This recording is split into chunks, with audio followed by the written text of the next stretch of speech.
نحمدہ و نصلی علی رسولہ الکریم، اما بعد، السلام علیکم ورحمۃ اللہ وبرکاتہ۔ اگر آپ نے اس چینل کو ابھی تک سبسکرائب نہیں کیا ہے تو اسے ضرور سبسکرائب کر لیں۔ فضل حق خیرآبادی رحمۃ اللہ علیہ ایک عظیم علماء دین تھے۔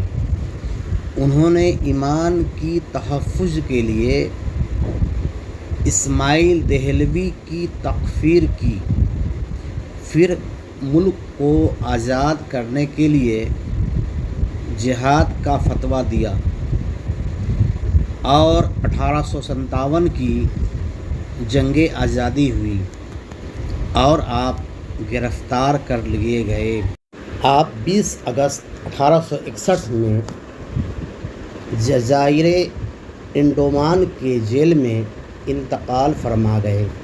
آپ نے وصیت کیا تھا کہ جب ہمارا دیس آزاد ہو جائے تو میری قبر پہ آ کر خبر کر دینا۔